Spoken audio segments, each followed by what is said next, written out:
et bienvenue dans ce nouvel épisode de l'Église Ensemble. J'espère que tu vas bien, en tout cas moi ça va super. Aujourd'hui nous retrouvons Philippe Anquetil, secrétaire général à la Fédération France Sud, qui va nous partager une prédication autour de l'histoire de Jonas. Comme d'habitude, un pasteur se tiendra dans le chat. Quant à moi, je vous dis à tout à l'heure. Bon visionnage.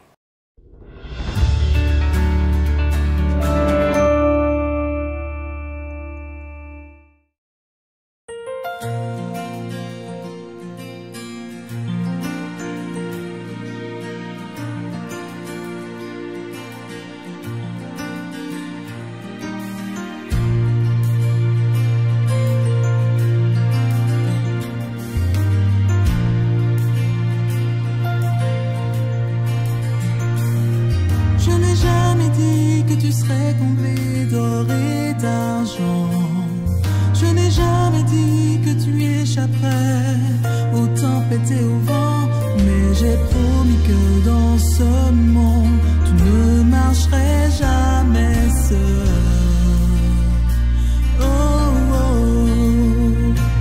Et je t'ai dit, regarde toujours vers le ciel.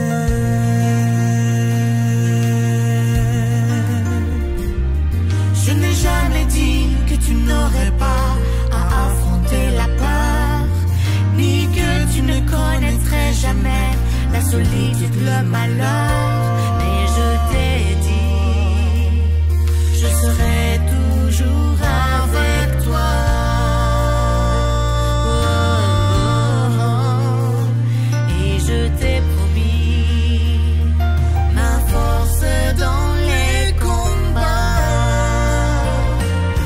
Tu sais que si je promets, je ne trahis jamais. Ma grâce sera suffisante au cœur de la tourmente. Mon amour te soutiendra, il ne faillira pas. J'en fais la promesse, j'en fais la promesse, accepte-la.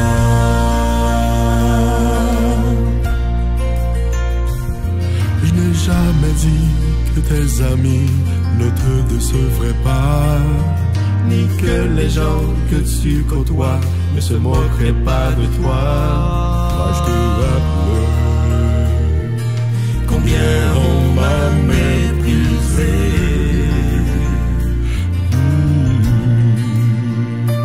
Et souviens-toi, mes voix ne sont pas tes voix.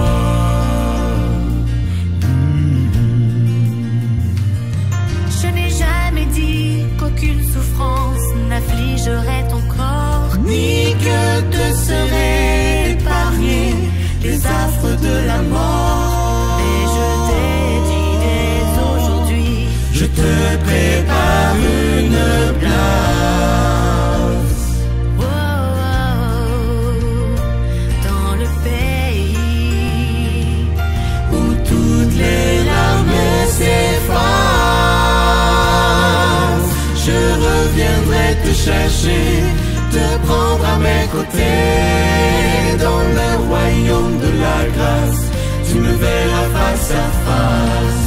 Ensemble nous allons chanter pour toute l'éternité.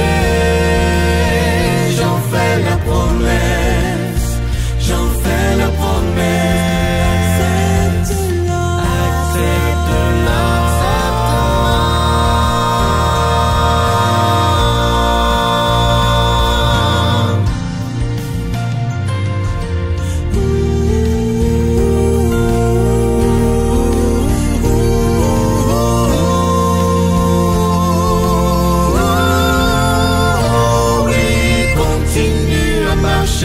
Surtout ne t'arrête pas. Dans le doute, dans l'obscurité, ma lumière t'éclairera. Rien ne peut nous séparer, nous sommes presque arrivés. J'en fais la promesse, j'en fais la promesse. Accepte-la. J'en fais la promesse, j'en fais la promesse. Accepte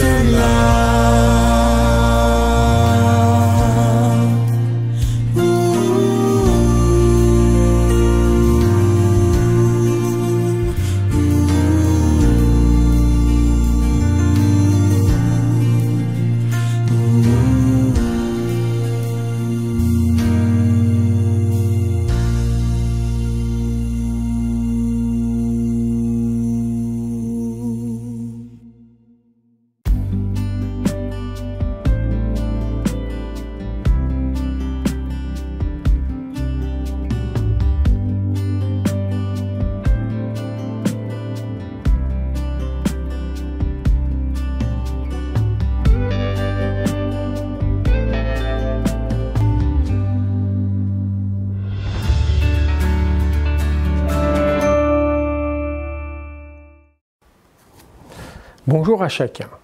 Aujourd'hui, je voudrais vous parler d'une histoire absolument fantastique, une histoire extraordinaire. Il faut dire que le personnage central de cette histoire est quelqu'un avec un caractère bien trempé, un jusque-boutiste qui n'a pas peur de ses opinions et qui est capable de les assumer jusqu'au bout. Je voudrais ensemble que nous puissions voir l'histoire de Jonas. Alors, on va résumer rapidement son histoire et puis on va voir ensemble quelques points essentiels que nous révèle ce texte. Alors, tout d'abord, Jonas est tranquille dans son pays lorsque Dieu l'appelle pour aller délivrer un message à Ninive, ses habitants qui sont corrompus, et le Seigneur est complètement déçu et ne souhaite plus voir ce péché et cette ville se livrer à de telles abominations, et donc il a décidé de la détruire. Jonas doit être missionné pour aller prévenir la ville de sa future destruction. Plutôt que de prendre le chemin qui mène vers le nord, dans la ville de Ninive, donc capitale de la Syrie, Jonas préfère partir vers la mer, à Jaffa, où il va prendre un bateau et s'enfuir très très loin de Ninive, puisque sa destination, qui est Tarsis, les historiens situent plutôt cette ville du côté de l'Espagne. Donc on est complètement à l'opposé au niveau géographique. Lorsque le bateau navigue sur la mer Méditerranée, d'un seul coup, une tempête énorme s'abat sur ce navire, à tel point que les marins et le capitaine, apeurés, commencent à invoquer leur Dieu, sachant qu'ils vont bientôt périr. Et donc, le capitaine va chercher Jonas, et Jonas lui confie, lui avoue que c'est la colère de Dieu qui s'abat sur ce navire, et c'est sans doute à cause de lui que tout ceci s'est déclenché. Et donc, Jonas va proposer quelque chose d'assez fou, assez particulier à ses marins. Il va leur dire « Jetez-moi à la mer ». Dès que Jonas est dans l'eau, eh bien, la tempête se calme. Par contre, Dieu va envoyer un grand poisson qui va engloutir Jonas. Jonas va se retrouver dans le ventre de ce poisson pendant 3 jours et 3 nuits. Et au bout de ce temps, eh bien, il va crier à Dieu par une très très belle prière au chapitre 2 de ce livre de Jonas. Dieu va le délivrer de ce poisson qui va le rejeter sur la terre ferme. Et donc, Jonas n'a pas le choix. Il ne peut pas faire autrement que de parcourir Ninive, d'annoncer sa future destruction et d'aller s'asseoir de l'autre côté de la ville, sur une petite colline, et de contempler, de voir ce qu'il va se passer. Et ce qui se passe est assez incroyable, puisque les habitants de Ninive se repentent, et donc Dieu va leur donner un sursis par rapport à ce châtiment, et Jonas va se mettre en colère. Il ne comprend pas comment Dieu a pu pardonner les Ninivites et comment ce salut est arrivé dans cette ville. Et donc la colère de Jonas s'enflamme contre Dieu.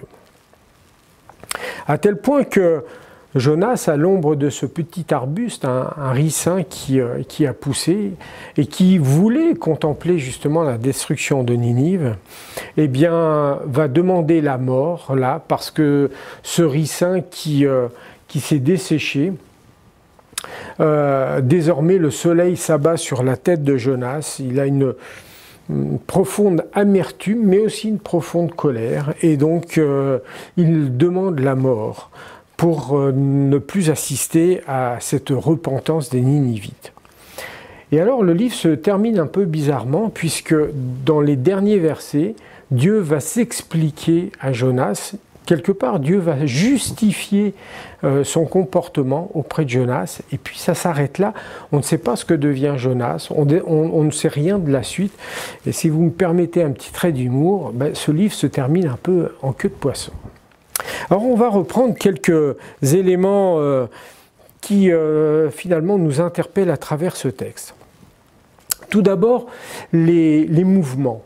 Dans les 2 premiers chapitres, on voit qu'il y a des mouvements qui se déroulent du haut vers le bas et du bas vers le haut. Au chapitre 1er et au verset 2, Dieu dit à Jonas, « Lève-toi ». Et au verset 3, Jonas se lève, mais pas pour aller à Ninive. Il a décidé d'aller ailleurs, donc à l'opposé, il se lève pour aller à Jaffa. Jonas, au verset 5, va descendre au fond du bateau, dans la cale, donc au plus bas du bateau. Et là, il va se coucher, donc il va vraiment être au plus bas du bas. Au verset 6, au moment de la tempête, le capitaine qui vient le chercher lui dit « Lève-toi ». C'est assez intéressant, on reprend le même vocabulaire que Dieu utilise, comme si Dieu voulait parler aussi à travers ce capitaine et utiliser les mêmes mots pour encourager Jonas à se lever et aller de l'avant. Et à cet ordre du capitaine de se lever, Jonas va répondre au verset 12 en disant « Jetez-moi, donc je veux descendre ».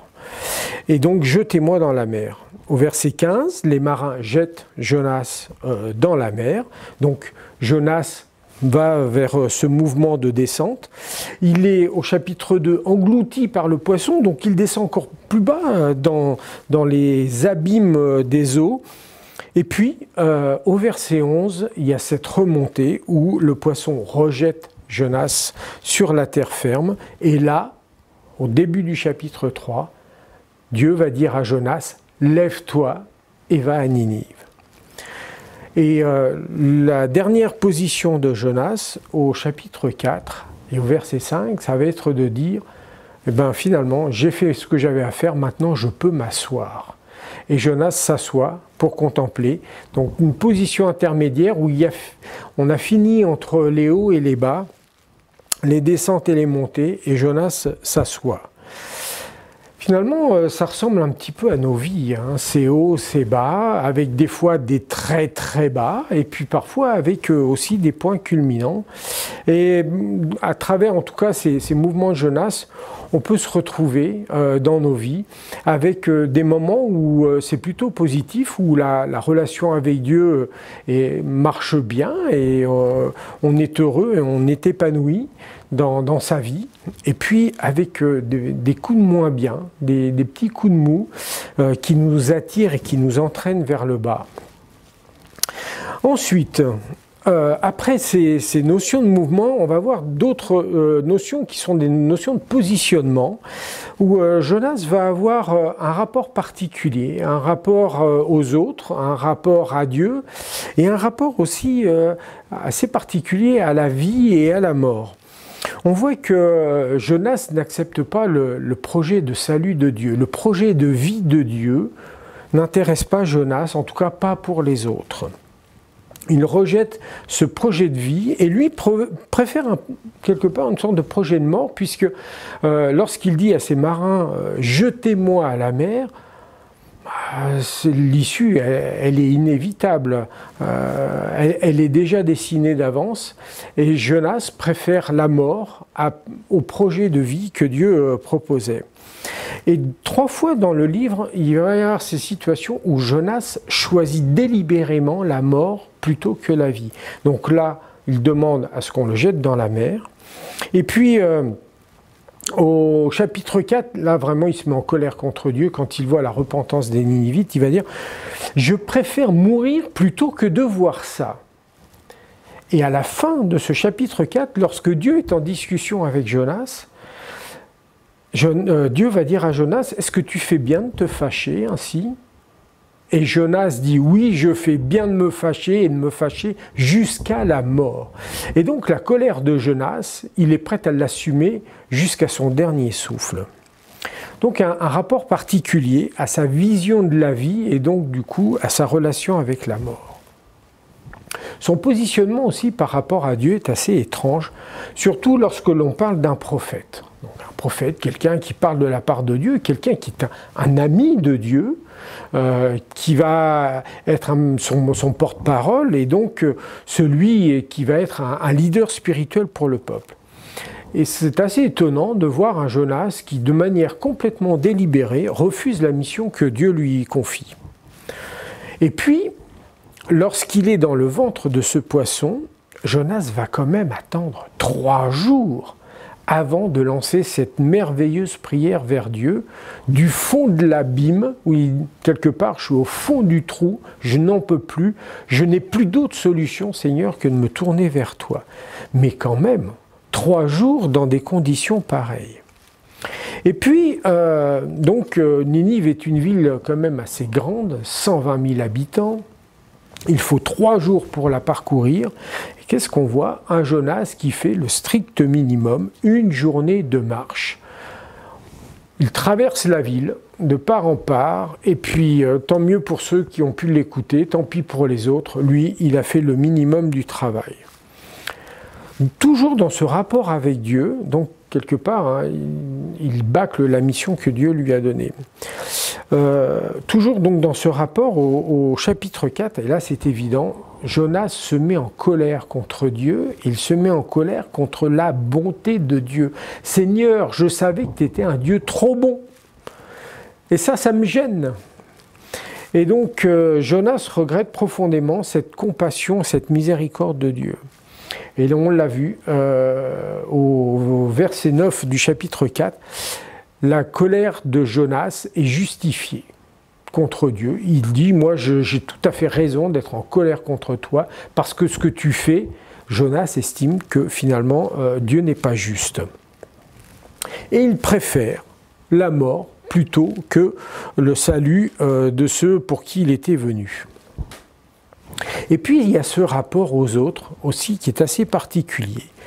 On voit que Jonas déteste Ninive, et donc il préfère refuser cette mission et fuir à l'opposé. On a vu, il bâcle sa mission, donc il saborde complètement le projet de Dieu. Il regrette la repentance des Ninivites et il s'assoit même de l'autre côté de la ville pour voir la destruction de cette ville. Donc il n'imaginait pas que les Ninivites pouvaient se repentir. Et ce qui est assez étonnant, c'est que là aussi, au niveau de ses émotions, on voit qu'il se réjouit de la présence de ce petit arbuste qui va lui procurer de l'ombre. Par contre, ça ne lui pose pas de problème d'être en colère contre le salut de 120 000 personnes. Jonas, on pourrait dire que c'est un nationaliste vraiment intégriste. Pour lui, dans sa conception, en dehors d'Israël, le salut n'est pas possible. Alors c'est vrai que Ninive est connue pour sa cruauté. Les Assyriens ont un niveau de cruauté qui est bien connu de tous les peuples qui ont eu affaire à eux. Et lorsque les Assyriens arrivent à conquérir un pays, on sait très bien que ça se finit dans la douleur et dans les pleurs. Et quelque part, Jonas souhaite punir ces Ninivites pour prévenir l'avenir. Dans le sens de dire, voilà, si Ninive est détruit, il n'y aura plus d'Assyriens, en tout cas la capitale sera rasée, plus de pouvoir, plus d'armée, et on sera tranquille, nous, les Israélites. On a assez souffert par ces personnes, donc c'est comme s'il voulait intervenir sur l'avenir du peuple d'Israël. Et puis il y a aussi une autre chose, sans doute, qui chagrine Jonas, c'est que quand on regarde l'histoire du peuple d'Israël, on a très rarement vu Israël faire preuve d'autant d'humilité, d'avoir un repentir aussi retentissant que celui-ci. Et pour Jonas, cette comparaison entre le peuple élu et cette bande de païens est complètement insupportable. Alors, ce Dieu qui mandate Jonas, lui aussi, il est très présent dans ce texte. Tout d'abord, on voit qu'il est à l'initiative de ce projet. Hein. C'est lui qui mandate Jonas, qui mandate un émissaire. Donc, il est à l'initiative du projet et il souhaite que ce projet se déroule dans de bonnes conditions. Et donc, Dieu se donne les moyens pour que ça puisse bien se passer, et pour ça, il va confier cette mission à quelqu'un, en la personne de Jonas. Il va surveiller régulièrement le déroulement du projet, et à chaque fois que ça glisse, que ça ne va pas comme il le souhaitait, Dieu intervient. Il intervient à travers cette tempête, il intervient à travers ce poisson, et donc il intervient aussi dans le cœur des Ninivites. Et ce qui est assez, là aussi, interpellant, c'est la manière dont Jonas finalement perçoit Dieu. Il le perçoit comme un Dieu compatissant, riche en bonté et en bienveillance, lent à la colère et qui regrette le mal. Et quand on regarde l'Ancien Testament, on s'aperçoit que cette définition de Dieu, c'est un peu ce qui caractérise la personnalité de Dieu. À chaque fois qu'on veut définir Dieu, qu'on veut savoir qui est ce Dieu, on va utiliser ces termes-là de compassion, de bienveillance, et de lent à la colère. Et donc Jonas reprend finalement les termes que tout le monde connaît de Dieu. Oui, on sait que tu es ce Dieu-là. Et bien ce Dieu-là, aujourd'hui, il me dérange parce que je ne suis pas d'accord avec le salut que tu donnes à ces païens, à ces gens qui sont cruels et méchants.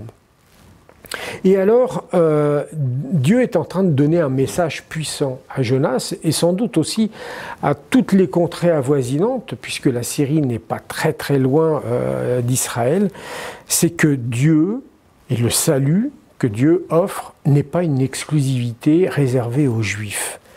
Et ça, pour l'époque, en tout cas, c'est évidemment quelque chose d'assez interpellant.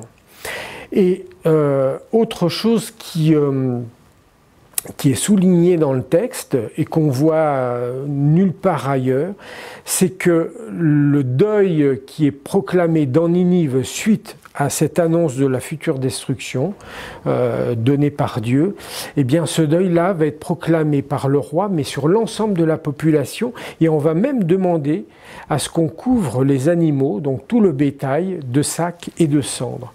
Et donc ce deuil, c'est même plus qu'un deuil national, c'est le deuil de tous les vivants.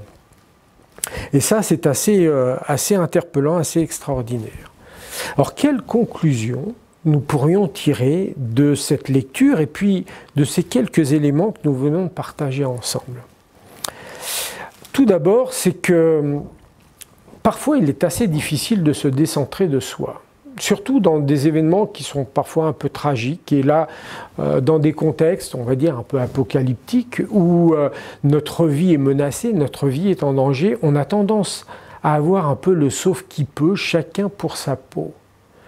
Et là, le salut, il est intéressé pour ma personne, et beaucoup moins pour celui des autres. Et quand on va parler d'une fin prochaine du monde, la question se pose d'abord pour moi. Est-ce que je ferai partie du bon côté? Est-ce que je serai dans la bonne charrette de ceux qui seront élus? Alors dans ce cas-là, il faut que je fasse tout ce qu'il faut faire pour justement être de ce bon côté, pour faire partie des élus, faire partie des sauvés. Et les autres, tant pis, j'ai pas le temps de m'occuper d'eux, je vais d'abord m'occuper de moi. Et c'est là où on voit que l'amour des âmes est quelque chose qui est peut-être aussi à redécouvrir, redéfinir. Attention à cet orgueil spirituel de croire que nous pouvons être meilleurs que les autres n'ont rien à nous apprendre. Et donc, du coup, ma conception de Dieu, ma conception des autres et surtout ma vision de ma personne et mon positionnement par rapport à mon salut et à celui des autres, est-ce que tout ça c'est juste? Est-ce que la mission que je me suis définie est-elle juste? Est-ce que les gens que je voudrais voir intégrer l'Église sont vraiment des personnes que moi j'ai envie de voir?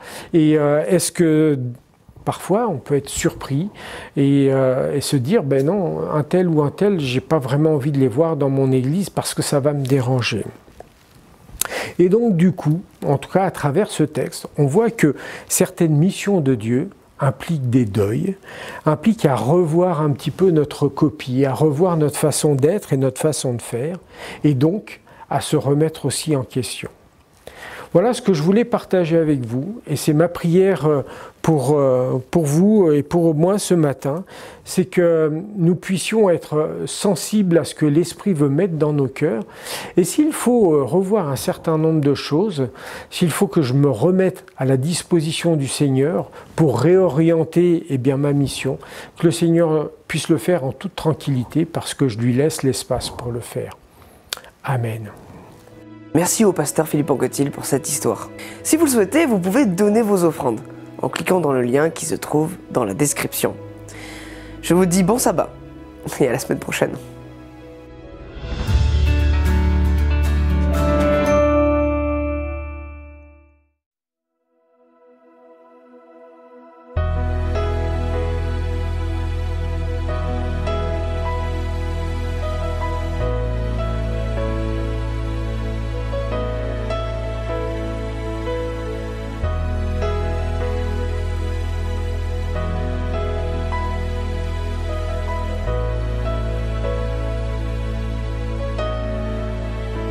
Je ne peux qu'imaginer ce que je vivrai quand je marcherai à tes côtés.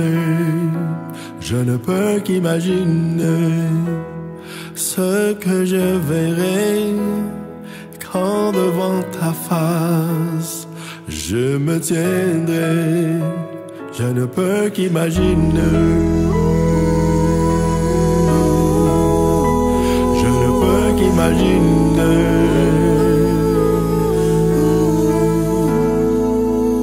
Entouré de ta splendeur, que ressentira mon cœur le désir de danser ou de te contempler, le désir de m'incliner ou la force de m'avancer, de chanter Alléluia, ou dans le silence adorer. Je ne peux qu'imaginer. Je ne peux qu'imaginer.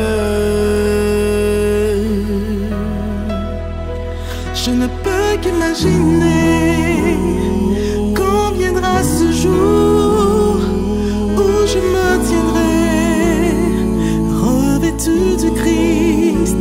Je ne peux qu'imaginer quand je passerai l'éternité à te louer. Je ne peux qu'imaginer. Je ne peux qu'imaginer.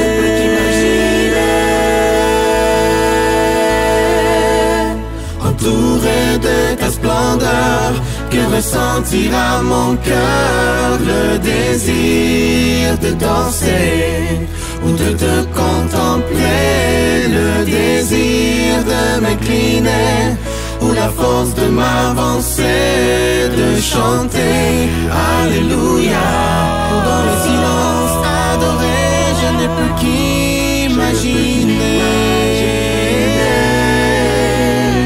Je ne peux qu'imaginer.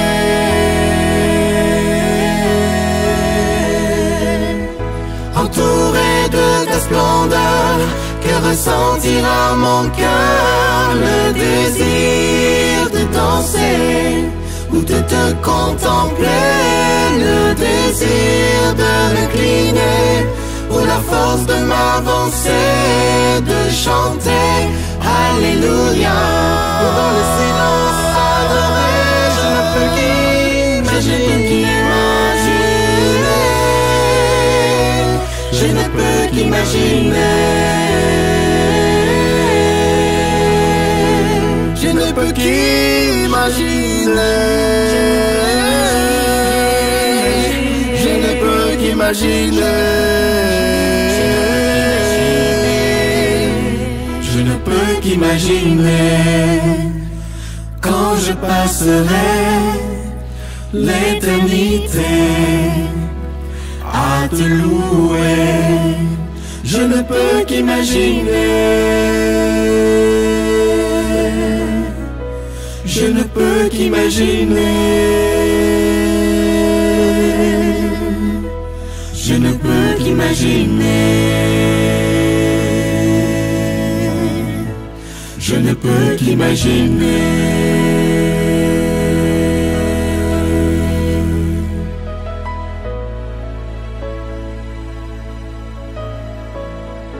Je ne peux qu'imaginer.